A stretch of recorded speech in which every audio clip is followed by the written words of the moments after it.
BJP ক্যান্ডিডেটের ভাইকে 2,79,000 টাকা নগদ সহ হরিশ্চন্দ্রপুর থানার পুলিশ গ্রেপ্তার করেছে চাঁচলের বিজেপি প্রার্থীর ভাইকে। কিভাবে দেখছেন গোটা বিষয়টা আপনার? এই সমস্ত তৃণমূল কংগ্রেস সব জায়গাতেই তো কনস্পিরেসি করছেই। এখন কি ঘটনা সেটা আমার জানা নেই, সেটা নিশ্চয়ই জানতে পারলে তখন বলতে পারবো। অ্যাকচুয়ালি এরা তো এই সমস্তই করছে, এবং যদি আপনি বলেন যে এদের সর্বত্রই এরা যত রকমের হচ্ছে এই যে বিজেপি সম্পর্কে অপপ্রচার করা যায়, তাদেরকে যেমন হচ্ছে যে আমাকে সরাসরি আমাকে দেখিয়েছে, মেসেজ করে বলেছে যে কেস দিতে হবে, বিজেপির সমস্ত কার্যকর্তাদের বিরুদ্ধে কেস দিতে হবে।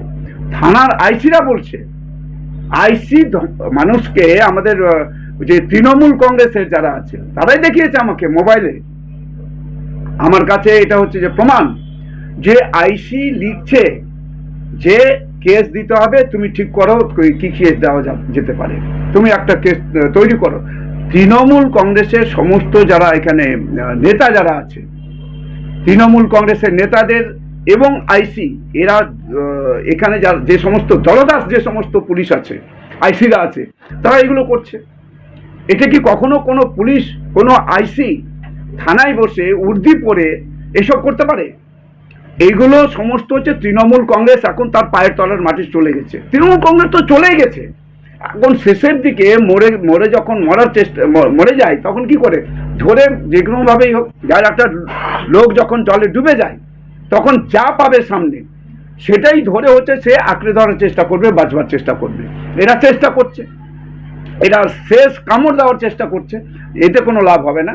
তৃণমূল কংগ্রেস চলে গেছে, বিজেপি এসেই গেছে, শুধু সময়ের অপেক্ষা। 4 তারিখে তৃণমূল কংগ্রেসের একটাকেও পাওয়া যাবে না, সমস্ত হচ্ছে ওরা গর্তে ঢুকে যাবে। তৃণমূল বলছে যে নির্বাচন কমিশন সম্পূর্ণ বিজেপির কথাই চলছে, এখানে আমাদের কোনো ভূমিকা নেই, হ্যাঁ, এবং বিজেপি বাইরে থেকে টাকা এনে গ্রামে গ্রামে টাকা ছড়াচ্ছে। কি বলবেন? তৃণমূল কংগ্রেস হচ্ছে যেটা করে নিজেরা সেটাই অপরকে মনে করে। একটা চোরের কাছে যদি, চোরের সামনে যদি সাধু ঘোরাফেরা করে তো ভাবে ওটা বোধহয় চোর। আসলে এরা চোর।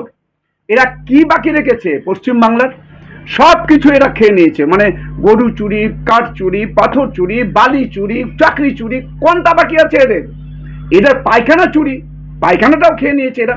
এদের শুধু হচ্ছে যে আজ গোটা বাংলায় যেভাবে দাপাদাপি অতীতেও করেছে, আমরা 15 বছর ধরে দেখেছি, এখনো সেভাবে করবার চেষ্টা করছে।